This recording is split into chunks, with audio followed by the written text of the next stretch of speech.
This is Defenders TV Podcast, episode 134, where we are looking at Jessica Jones Season 2, the new trailer.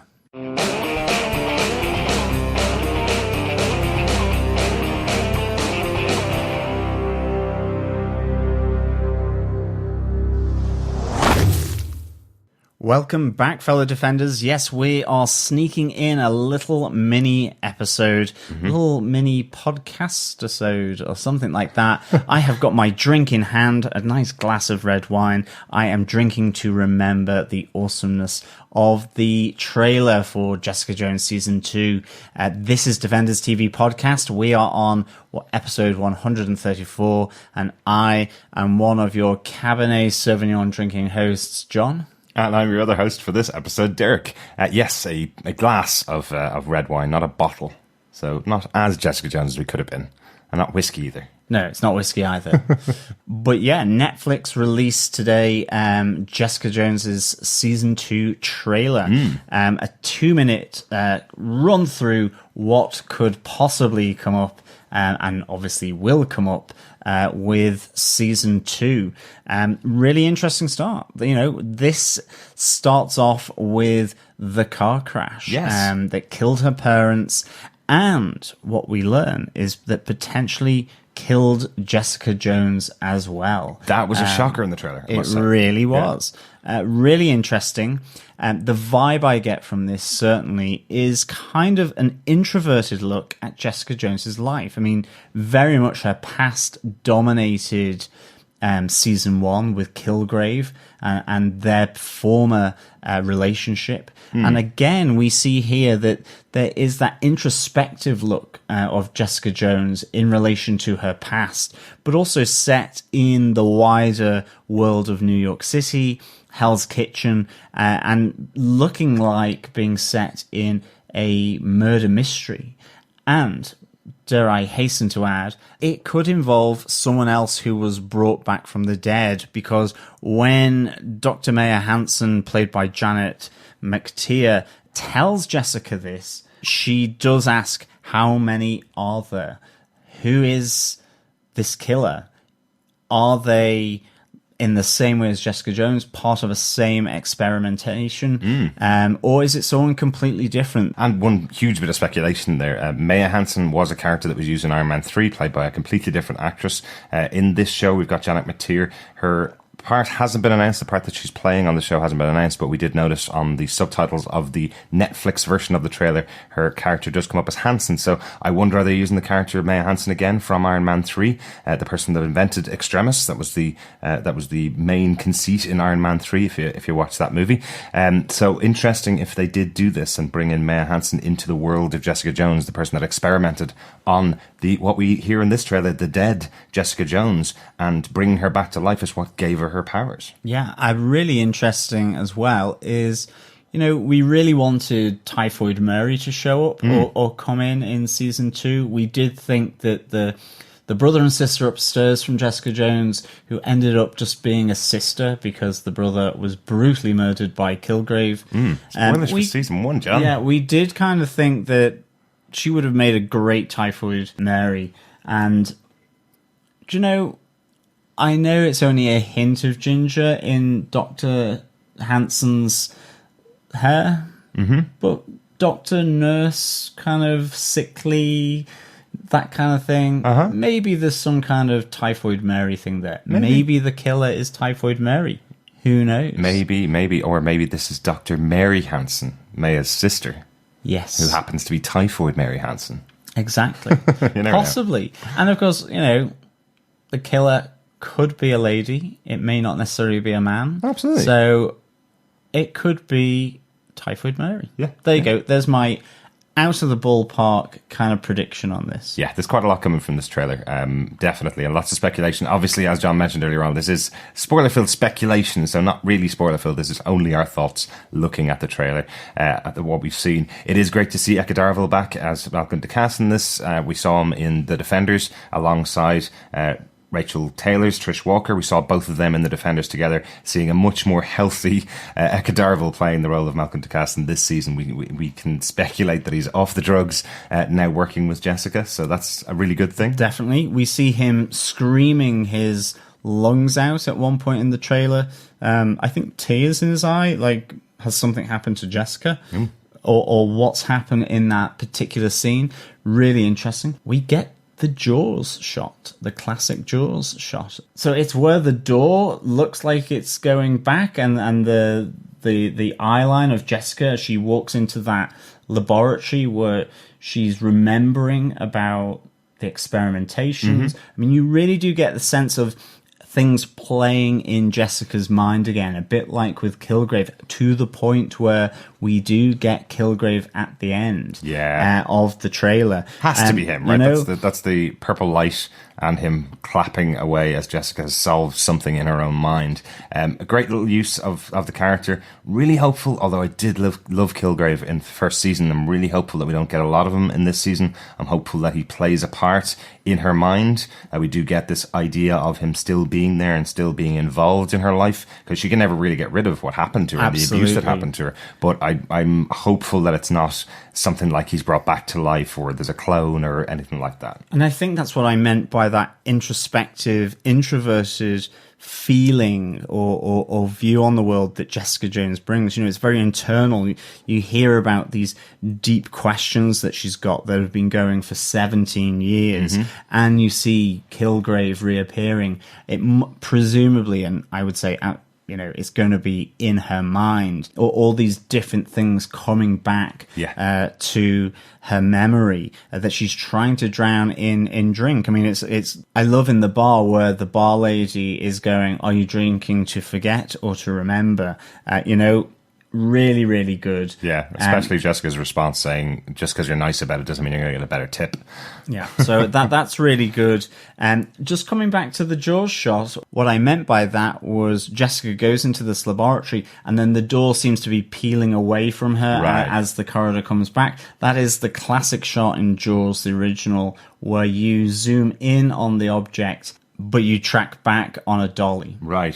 So you get that feeling of being sucked down a corridor that's ever expanding. And it's interesting that you point that out. This kind of subtitle for this trailer is "Push the Door Open Wider." That's the whole point of Jessica's shedding some more light on her past, which is something that we didn't really see because her life had been taken and destroyed so much by David Tennant's Kilgrave in season 1 that she really had no inkling of what happened to her and what happened with her parents and how she got her powers because she was so focused on Kilgrave in season 1. I'm really excited to see them open up that world of what happened to her and how she got these powers, because she just wasn't interested in the past.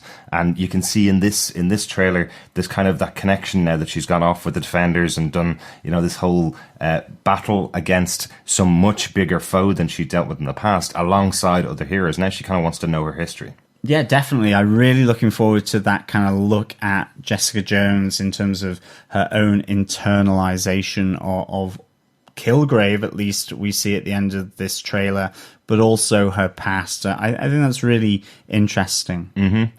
And my favourite non-Jessica Jones line of this episode, I think I mentioned in our Facebook group immediately after the trailer was shown, is we have Trish Walker here, Rachel Taylor, sitting beside Jessica Jones going, "You may not need a sidekick, but you're going to get one anyway." Is this our proper Hellcat coming in? I really hope so. That would be so cool. We speculated in season 1, you know, Trish Walker is Hellcat in the comics. Were we going to see Hellcat? And we didn't. We got a really good friend who absolutely loved doing martial arts and self-defense. And I reckon that they are going to be put to some good use in this episode. Yeah. And it would be great to see these two ladies coming together. It was really good. Seeing them in Defenders as well together with the coffee gag walking along the sidewalk. Yeah. You know, Jessica's obviously laced with whiskey. So really, really good. I think the other interesting thing about this idea that, you know, the superpowers were a side effect of her coming back from the dead or being brought back from the dead. But it's kind of a nice little tie-in to maybe, you know, that shared feeling between her and Luke Cage. You know, they've both been experimented on in different ways, and that idea of being out of control and having their bodies worked on and abused whilst they've been experimented on. That's kind of a nice little touch, I think, from that. And also a good connection to Elektra from the Defenders series and from Daredevil, where she's brought back to life, and when she comes back to life, she's not the same character and has superpowers as well. So, you know, a little connection there. Definitely. We did see a lot in season 1 of Luke Cage and in Jessica Jones about the idea of a company that experimented on people, that had loads of video footage of Kilgrave being experimented on, potentially the same company. Maybe it's coming back, that micro SD card that was given over to Jessica Jones and to Luke Cage from Luke Cage's wife in first season of Luke Cage. Definitely. Was it the same laboratory that also experimented on Kilgrave? Is that where he first saw her? Is that where their relationship sprang from? Even though maybe Jessica never fully knew that at the time. Maybe. Really interesting to just speculate and to chuck out those wild theories and to see how absolutely and utterly wrong you are when the season actually starts. That's our job on Defenders TV podcast. We also see Hogarth is back, played by Carrie-Anne Moss here. And it appears as though she may have a new love interest here. We think played by Adaku Ononogbo. A character called Sheena. We're not entirely sure, but certainly they seem to be in a warm embrace here. Jessica Jones seems to also have a new interest here, as we said, played by J.R. Ramirez. Oscar. One of the, we were trying to see Oscar. Does that come up in Marvel? We got an Oscar Clemens, who is a detective in NYPD, which would certainly link in with, you know, the private investigative thing. And there is a link there that he attempts with his partner to stop the Punisher. Just obviously we're in the middle, or coming to the end, I should say, of our look at the Punisher over on Defenders TV podcast. So that could be quite a nice little tie-in there. And certainly I loved I think there was a roll of the eyes from Jessica Jones when his son seemed to ask if she knew Captain America. Yes. Where she's like, you know, I love Jessica Jones, always have done her, you know, dry look at things like with great power comes great responsibility. You know, she really does want to punch the wall if you say that to her. And again, even though you've got the adorable, cute little kid asking, do you know Captain America? She still gets that opportunity to roll her eyes. And she's obviously struggling with that superhero label as well. Absolutely. You know, she really doesn't want it. So that's kind of interesting, I think, as well. But we also do see quite a lot of blood and gore, skeleton heads, collapsed scaffolding. Whether these are all different murders that have occurred will be interesting to see as well. Yeah, I'm really interested to see what they bring into the show with this new relationship that she has with J.R. Ramirez's character in there. It's kind of an interesting place for Jessica to be now that she's able to feel safe enough to be with another man after what happened with Luke Cage, after what happened with Kilgrave, now moving on with another man who has a son. It's kind of an interesting relationship. How does Jessica play in the real world, which isn't just sitting in a bar getting drunk, you know, having this idea of having a child around her, you know, as Luke Cage once called her, she's a hard drinking, short fused mess of a woman. So having a child around her at all times would be quite interesting. I'm just kind of interested to see how that plays out in the show. It could work. It really could work. It depends whether her mind is in the right place for it, possibly. And then there is Cheng, who is seemingly looking to buy Alias Investigations. What his motives are, we're not entirely sure. We get an idea from Jessica that he's wanting to incorporate maybe local investigative companies so that he can expand his own operations. So he must be an investigator in his own right. Yeah. We do see Jessica taking snaps of him from across the street from a different building. He's speaking to someone, not entirely sure, didn't really catch who that was. But then we do see them coming head to head where he really challenges her and says, you're not a superhero, you're a ticking time bomb. And she looks to go after him. So, you know, who is this Cheng? What's he about? will be really interesting, I think, to find out. Again, we had a little search. Are there any Changs? And all we did get back was Zhu Cheng, who is obviously one of Iron Fist's, the immortal Iron Fist's big nemesis. But Zhu Cheng did pop up in Iron Fist Season 1 as a drunken defender of one of Madame Gao's hideouts. Yes, so it's unlikely to be him, but it could be a nice little tie-in to the Defenders and to Iron Fist in some way, but I suspect not. You never know, and that character was played by Louis Tan, who I believe there's no real love lost between him and Marvel from some of the things he said online. So if it is Zhu Cheng, you never know. They could have recast him. You never know. That is a possibility. As the Iron Fist fan of the podcast here, I'm always hopeful, but I suspect it's someone completely different. Yep. It'd be interesting to see what his involvement is with Jessica Jones and with Alias Investigations, and why they are coming to blows here. Is it adversarial, or is it for other reasons? It'll be really interesting to see. I think the thing for me, and what I kind of like about this, is that there's something going on in her personal life, about the learning about her past and finding out about who this other person that was created at the same time as Jessica was. And then on the business front, when she's now finally getting Alias Investigations back up on its feet, she seems like she's answering phone calls. She seems like she's taking jobs again. Has Malcolm working in the office with her. They're actually doing a job, and now somebody's interested in buying that business up and taking it out of commission. So she's being beset on both sides, in her personal life and this in her business life. Yeah, and a thought that's occurred to me is that Will Travel, who played Will Simpson, who we thought was Nuke at the end of Jessica Jones Season 1, maybe it's him who's going around killing people. You never know. Maybe. And it could be the same, could be a military laboratory that has done the same things to Jessica, that maybe with the pills that Will Simpson, I should say, was being given, maybe it's a similar kind of thing. So let's not forget that Will Simpson was also still an open question mark at the end of Season 1, so possibly it could be revolving around that. And of course, that would make for really an interesting confrontation if we see the emergence of Hellcat as Jessica's right-hand lady, because obviously Will Simpson has a history there with Trish Walker. Yeah, absolutely. That's an interesting idea. I know we had originally speculated that it could come up in the Punisher series, that Nuke is more of a villain of the Punisher, so we could have seen him in that show, but it didn't pan out. Interesting not to see him in this trailer for the Season 2. Never know, he may be hidden. Exactly. One little snippet as well, in the bar in the first few scenes after the trailer opens. Is that Rosie's bar from Daredevil?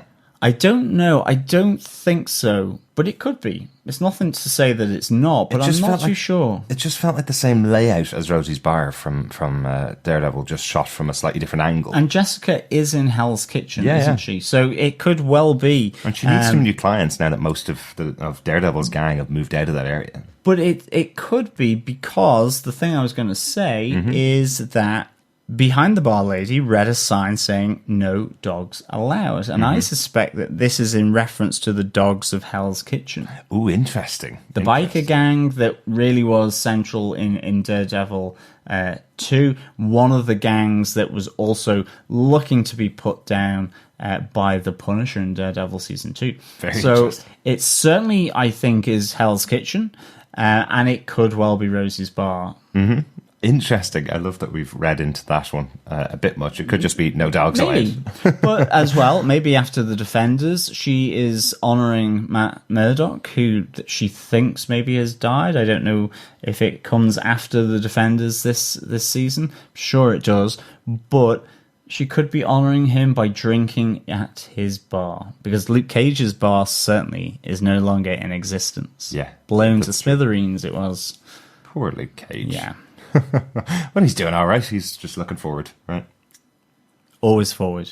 A couple of other things about Season 2 of Jessica Jones. Obviously, I don't know whether we've even mentioned the release date is on the 8th of March, so 1 month away from now. We're going to get all 13 episodes of Jessica Jones season 2 after pretty much a 2.5-year gap or 2-year gap.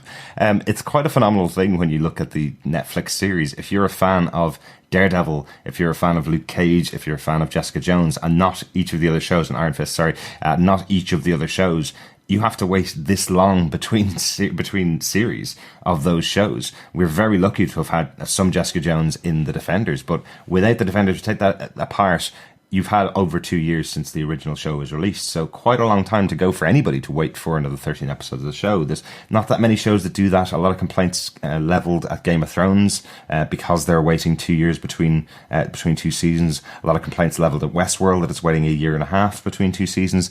And this, I think I'll be right in saying, is probably the most critically acclaimed of the Netflix shows, having Jessica Jones, I think.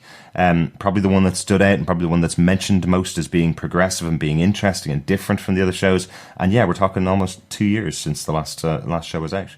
It's mad, isn't it, really, to think along those lines. But certainly for me, I love Jessica Jones season 1. I thought it just gave an absolute gorgeous look at a female superhero. You also had sort of a really interesting alter ego or antagonist in the form of Kilgrave. You know, Kristen Risser and David Tennant in those 2 roles really were superb. Oh, yeah. And I have to say, it was backed up by Eka Darville. It was backed up by Carrie-Anne Moss, and it was backed up by Rachel Taylor in a really, really great way.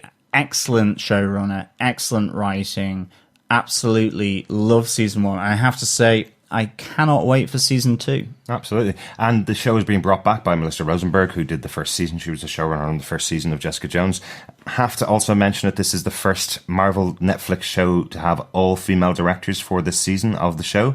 I'm really delighted that they've done something like this in Marvel, being able to give the opportunity to many female directors to come on board and direct the show. A lot of them have done shows before within the Defenders universe, been given shows like The Punisher, like Daredevil, Iron Fist. It'll be interesting to see having all of those together and bringing this show to life.